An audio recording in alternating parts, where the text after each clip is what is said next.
बार फिर से हिंसा की खबरें सामने आ रही हैं। दरअसल मणिपुर में जारी जातीय हिंसा के बीच में अब कुकी और नागा समुदायों के बीच में तनाव और ज्यादा गहरा हो गया है। इस तरह की जो लगातार खबरें हैं वो सामने आ रही हैं। चर्च नेताओं की हत्या, उसके बाद हुए अपहरण और राष्ट्रीय राजमार्गों पर लगाए गए आर्थिक नाकेबंदी ने राज्य की स्थिति को और ज्यादा गंभीर बना दिया है। तनाव की शुरुआत 13 मई को हुई, जब नोनी जिले के कोट लेन इलाके और जोजांग टेक गांव के पास में अज्ञात हथियारबंद हमलावरों ने घात लगाकर हमला किया। इस हमले में 3 चर्च नेताओं और 1 नागरिक की मौत हो गई। घटना के बाद कुकी और नागा समुदायों से जुड़े सशस्त्र समूहों के बीच में आरोप प्रत्यारोप और अपहरण की घटनाएं भी शुरू हो गई।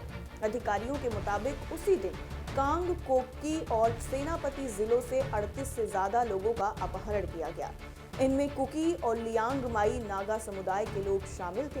प्रशासन ने बताया है कि अब तक 31 लोगों को रिहा किया जा चुका है।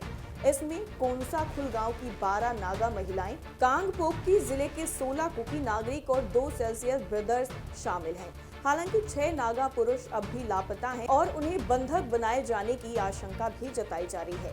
वहीं कुकी इम्पी मणिपुर, जो राज्य के कुकी जनजातियों का शीर्ष संगठन है, उन्होंने ये दावा किया है कि 14 कुकी नागरिक अब भी नागा समूहों की हिरासत में हैं। दोनों समुदायों के नागरिक संगठनों ने सभी बंधकों को जिंदा या मृत तुरंत रिहा करने की मांग की है और सशस्त्र समूहों से उन्हें प्रशासन और परिवारों को सौंपने की अपील भी की है। इन घटनाओं के बाद मणिपुर के पहाड़ी जिलों में तनाव और ज्यादा बढ़ गया है। इसके चलते राज्य के प्रमुख राष्ट्रीय राजमार्गों पर आर्थिक नाकेबंदी और यातायात बाधित हो गया है। कुकी इम्पी मणिपुर ने अपहरण और हमले के विरोध में राष्ट्रीय राजमार्गों पर पूर्ण बंद का ऐलान भी किया है। इसके जवाब में यूनाइटेड नागा काउंसिल ने 17 मई से अंतर जिला आर्थिक नाकेबंदी शुरू कर दी है। नेशनल हाईवे 2 पर नाकेबंदी से आवाजाही ठप।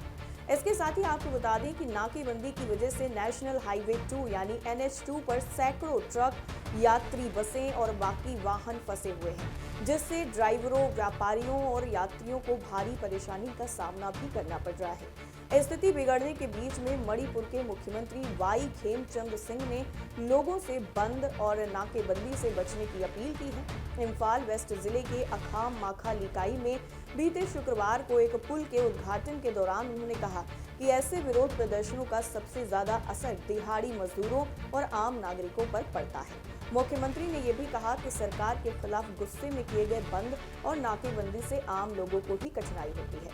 उन्होंने सभी पक्षों से बातचीत और आपसी समझ के जरिए समाधान निकालने की अपील की है। इधर आपको बता दें कि घाटी क्षेत्र के मैतेई और नागा समुदायों के कई नागरिक संगठनों ने इम्फाल वेस्ट जिले के कांगला तोंगली में संयुक्त विरोध प्रदर्शन किया। प्रदर्शनकारियों ने कथित तौर पर कुकी उपद्रवियों के कब्जे में बताए जा रहे 6 लापता नागरिकों को सुरक्षित छुड़ाने की मांग की। ज्वाइंट CSOS ऑफ मणिपुर के बैनर तले इस प्रदर्शन में प्रदर्शनकारियों ने स्वदेशी समुदायों पर लक्षित हमलों की निंदा की और राज्यपाल को ज्ञापन सौंपते हुए 3 दिन के भीतर कार्रवाई की मांग की। ज्ञापन में चेतावनी दी गई कि अगर बंधकों को सुरक्षित नहीं छुड़ाया गया या वो मृत पाए गए तो इसके लिए सरकार जिम्मेदार होगी। प्रदर्शनकारियों ने अपहरण में शामिल लोगों और कथित मददगारों के खिलाफ सख्त कानूनी कार्रवाई की भी मांग की है।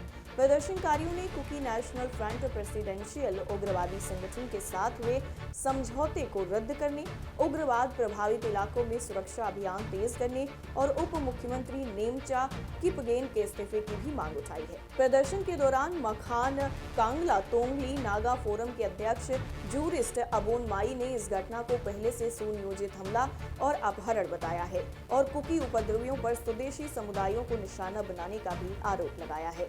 जिस तरह से ये पूरा मामला सामने आया है, ऐसे में मणिपुर में एक बार फिर से हालात बिगड़ते हुए नजर आ रहे हैं। इस पूरी खबर पर आपकी राय क्या है, हमें जरूर बताइए। देश दुनिया की तमाम खबरों के लिए आप देखते रहिए TV7 भारत। नमस्कार।